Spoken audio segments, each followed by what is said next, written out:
Les planètes aux caractéristiques impressionnantes. Alors il y a des planètes, vous allez voir, t'as envie de te dire what the fuck. Il y a des trucs, j'ai envie de péter mon crâne. Vous allez voir, ça va aller dans l'ordre chronologique, du moins ouf au plus ouf évidemment. Donc si vous voulez voir le top du top le plus fou, restez jusqu'à la fin. Lolilol, le watch time, wouh! Faites-moi penser à ne plus jamais parler comme ça. Bref, c'est parti, on commence dès maintenant.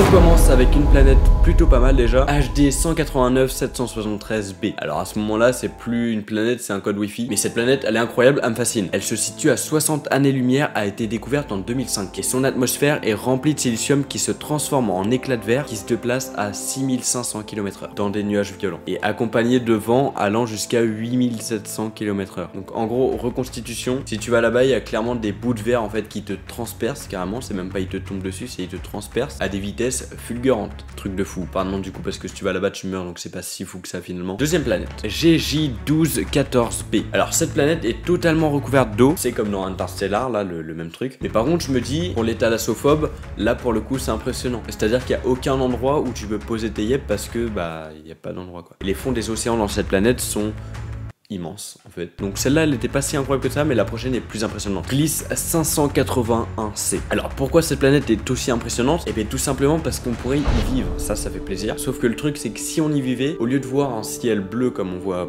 chez nous, et bah le ciel là-bas serait rouge. Alors en mode un petit peu apocalypse, en mode waouh on va tous mourir ou quoi? Alors juste le petit problème c'est que les températures sont un petit peu mortelles là-bas, mais que aux extrémités. C'est-à-dire que d'un côté tu gèles, d'un autre côté tu fonds. Par contre entre les deux, et bah tu peux y vivre comme si t'étais sur Terre. Donc c'est-à-dire que tu vas trop à gauche ou trop à droite, waouh tu fonds, waouh tu gèles. Alors pour la petite anecdote, on a envoyé un message en 2008 sur cette planète et le message devrait atteindre la planète que en 2029. Donc il reste un petit peu plus de 6 ans. Mais bon, la probabilité que du coup les personnes après nous répondent, c'est compliqué. Et je crois qu'en gros c'est un message avec une onde quoi, comme si tu circules une information. Mais il faudrait que là-bas ils puissent décrypter le message. Je crois que c'est ça, ou alors c'est une sonde, mais je suis pas sûr que ce soit ça. Sinon ça mettrait plus de temps je pense. Bref, truc de fou. Une planète qui possède 3 étoiles. Alors si ça c'est pas incroyable, ouais t'as bien capté. 3 étoiles. Donc en gros tu vas là-bas, tu vois 3 levées de soleil et 3 couchers de soleil. C'est faux, j'en sais rien du tout, je sais pas comment c'est là-bas, évidemment j'y suis jamais allé, étant donné que j'habite sur Terre. Le truc c'est que cette planète est située à 150 années-lumière de la Terre et on l'a trouvée en 2005. D'un point de vue un petit peu plus astronomique, c'est 2 étoiles qui tournent sur elles-mêmes comme ça en 156 jours, donc c'est leur période de révolution à chacune, et elles font elles-mêmes le tour d'une plus grosse étoile, comme ça, en 25,7 ans. C'est énorme. Et la planète du coup dont on parle, ça serait une planète gazeuse 14% plus massive que Jupiter. Et a fait le tour de son étoile en environ 3 jours. Tandis que nous on met 365 jours. Elle en 3. Pas les mêmes...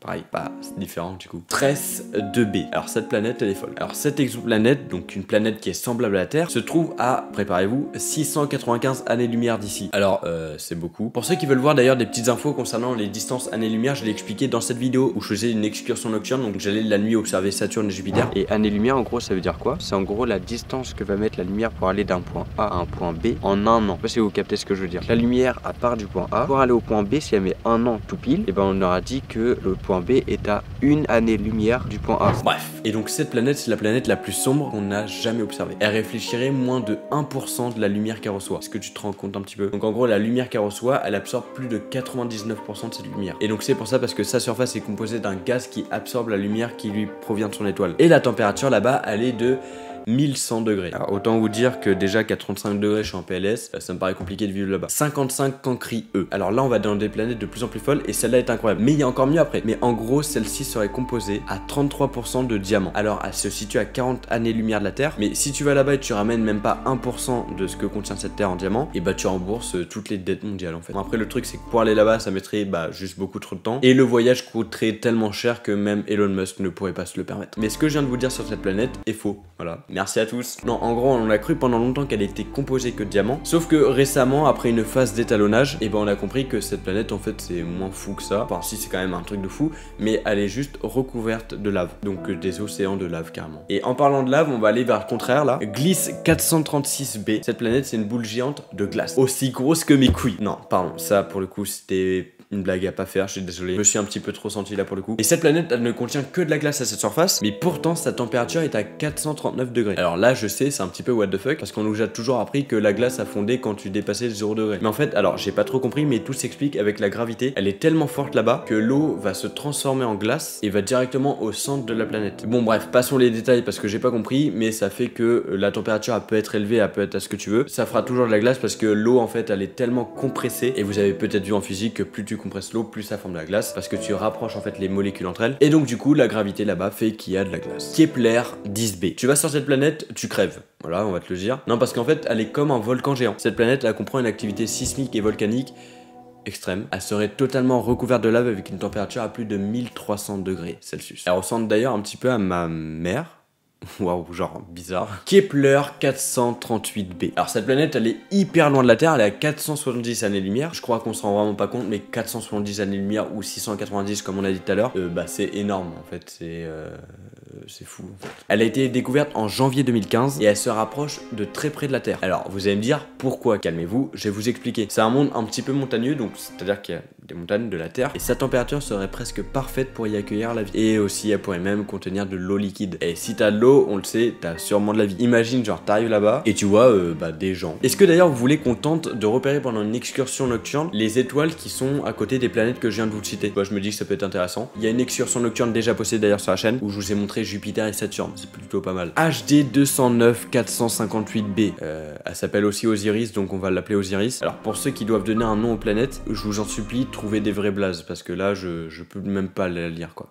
Mais sinon sur cette planète, bah ce serait impossible d'y vivre. Tout simplement parce que ses caractéristiques à elle, c'est sa température à 1000 degrés. Mais ça c'est pas le pire parce que le pire en fait c'est, il y a aussi des tempêtes extrêmement violentes là-bas. Les vents ils souffleraient à plus de 10 000 km/h. Donc je pense que si tu vas sur cette planète, et bah tu vois même Pierre Ménès, il s'envole. Pardon, j'avais pas envie d'être méchant, mais j'avais envie de faire la blague. Je pense que c'est même pas tu t'envoles sur la planète, c'est en fait tu quittes la planète carrément avec ces vents là. Je sais pas si vous vous rendez compte, mais 10 000 km/h c'est énorme quoi. Prochaine planète, encore plus folle. 13-4. Alors cette planète elle est hyper étrange par contre, parce qu'elle est hyper légère. Alors vous allez me dire, d'accord, t'es chelou. Mais en fait, selon les scientifiques, elle serait composée de gaz. La planète serait un gaz. En fait, il n'y aurait pas de surface carrément. Je suppose personnellement, tu vas sur cette planète, bah tu chutes et tu traverses la planète. Bon après, je pense que tu brûles parce que la température là-bas est de 1500 degrés. Bon, sur cette planète, pour le coup, je suis pas sûr de ce que j'avance. Mais si c'est le cas, c'est un truc de fou. Et pour finir, je pense que j'ai oublié de vous parler de la planète la plus impressionnante. Vous la connaissez tous et c'est la seule à notre connaissance qui abrite la vie. Il s'agit de la Terre. Elle s'est formée il y a 4,6 milliards d'années. Donc en fait, quand le soleil s'est créé, il y avait plein de roches et plein de poussière qui étaient en rotation autour de notre soleil. Au fur et à mesure, tout ça s'est rapproché jusqu'à former plusieurs planètes. Et dont la Terre qui sera la 3e planète de notre système solaire, située à 150 millions de kilomètres du soleil. C'est la seule planète située pile au bon endroit, qui s'est créée pile au bon moment et qui abrite la vie. Aucune trace de vie dans l'univers n'a encore été découverte. À notre connaissance, nous sommes seuls. Mais peut-être qu'un jour on trouvera d'autres êtres. Mathématiquement, il devrait exister en toute logique d'autres planètes comme la nôtre qui abriteraient la vie. Mais où? C'est une grande question à laquelle notre réponse sera toujours et à jamais floue. On ne pourra jamais répondre par oui ou par non avant bien longtemps. Moi, si vous voulez d'autres parties comme ça où je vous parle des planètes les plus étranges, les plus grandes, les plus grosses, les plus chaudes, enfin toute une série comme ça, n'oubliez pas d'ailleurs de me suivre sur Instagram parce que c'est là où il y a tout. J'espère que cette vidéo vous aura plu et moi j'ai qu'une seule chose à vous dire. Allez, salut!